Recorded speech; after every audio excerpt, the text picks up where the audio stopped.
Bismillahirrahmanirrahim. Assalamualaikum warahmatullahi wabarakatuh. Alhamdulillah. Allahumma sholli ala Muhammad wa ala ali Muhammad. Rabbi shrahli sadri wa yassirli amri wahlul 'uqdatam min lisani yafqahu qawli.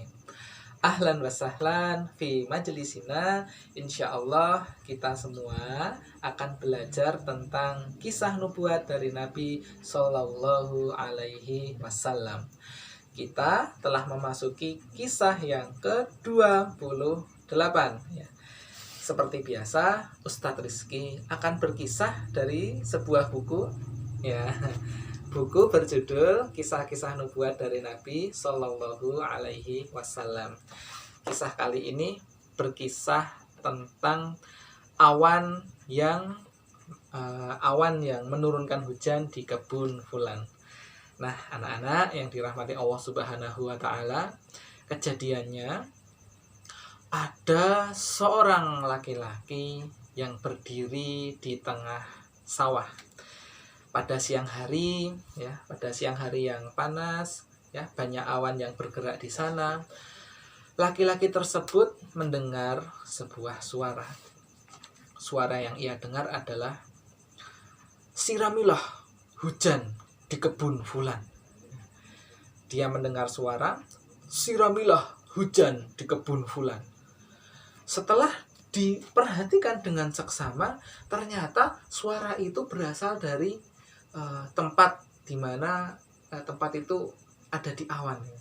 Jadi dari awan itu laki-laki ini mendengar sebuah suara, "Siramilah hujan di kebun si fulan." Loh, ternyata suaranya berasal dari awan. Nah, uniknya adalah ya, ketika laki-laki ini mendengar suara dari awan ya, dari sebuah awan, laki-laki ini mengikuti awan yang bergerak tadi. Diikuti tuh awannya bergerak itu. Dia sambil berlari dan sebagainya, diikutilah awan itu. Ternyata awan itu ya, turun di sebuah tempat begitu. Nah, setelah hujan itu turun ya, airnya kan mengalir ya. Nah, oleh si orang ini, aliran airnya itu juga diikuti kemana akhirnya berhenti. Ternyata anak-anak, air hujan yang turun dari awan itu ya, air hujan turun, airnya mengalir. Nah, ternyata air itu mengalir sampai di sebuah ladang ya, di sebuah ladang atau tempat perkebunan. Nah, setelah dilihat ternyata di situ ada orang.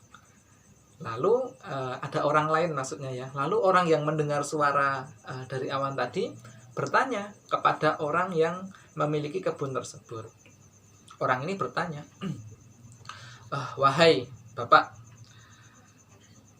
bolehkah aku tahu amalan apa yang engkau lakukan setiap harinya yang itu mendatangkan ridho Allah?"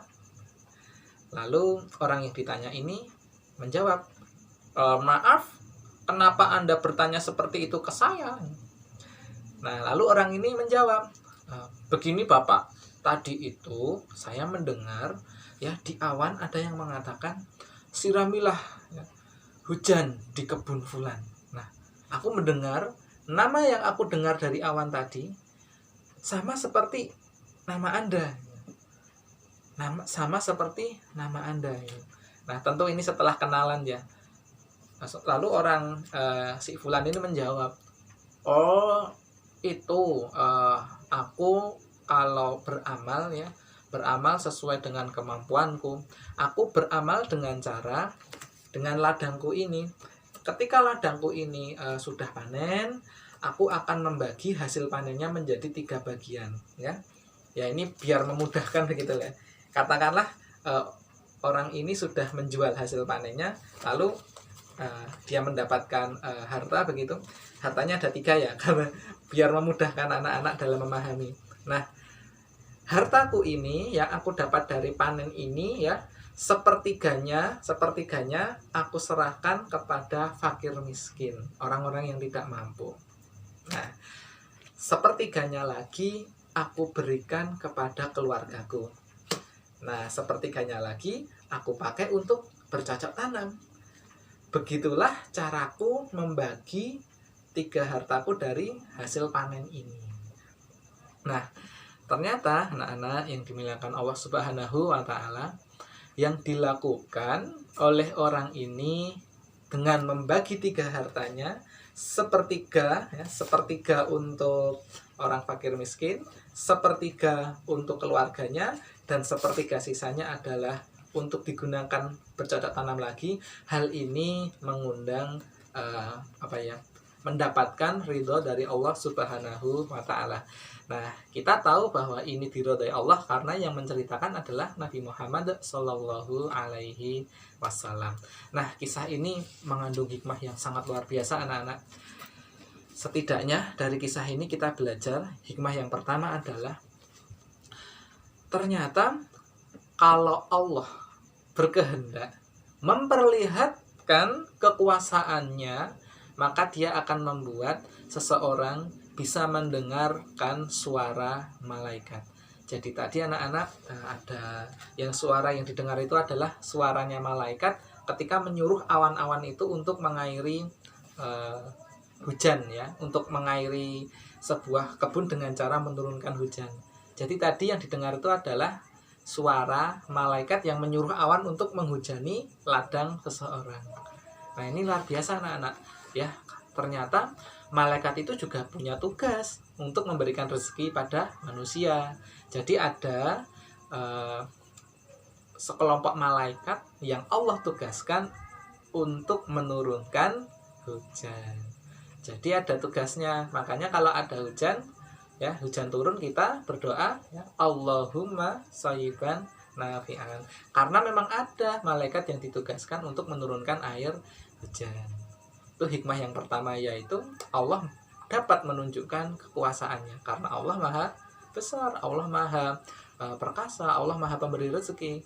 Allah mempunyai kekuatan dan itu sangat mudah bagi Allah untuk membuat manusia mendengarkan perkataan malaikat. Nah, hikmah yang kedua anak-anak, Allah menjaga orang-orang yang solih. Allah menjaga orang-orang yang solih. Buktinya adalah orang tadi ya, yang membagi hartanya menjadi 3 bagian, dia benar-benar menggunakan hartanya dengan cara yang terbaik. Sepertiga ia sedekahkan, sepertiganya untuk bercocok tanam lagi, sepertiganya untuk keluarganya. Tidak ada harta yang haram ya. Tidak ada harta yang haram. Bahkan penggunaannya pun semuanya untuk yang halal. Dan Allah menjamin rezeki orang tadi dengan cara menyuruh malaikat untuk mengairi perkebunan dengan cara malaikat meminta awan untuk menurunkan hujan di kebunnya dia. Nah, hikmah yang ketiga anak-anak tentang pentingnya sebuah pekerjaan. Jadi Islam sangat menghargai orang yang bekerja. Seperti orang tadi, dia orang yang soleh. Nah, tapi dia juga bekerja. Tidak hanya ibadah terus, tidak hanya ibadah di masjid terus, bukan seperti itu. Tapi Islam itu adalah agama yang sempurna, agama yang seimbang buat manusia. Ya, kapan waktunya sholat, kapan waktunya bekerja. Apalagi ini adalah si laki-laki tadi, dia adalah wajib untuk menafkahi keluarga. Maka dia juga sholat, dia juga beribadah, dia juga bekerja. Jadi seimbang anak-anak ya. Jadi kalau besok anak-anak sudah besar ya, bagi yang laki-laki wajib mencari nafkah untuk menghidupi keluarganya.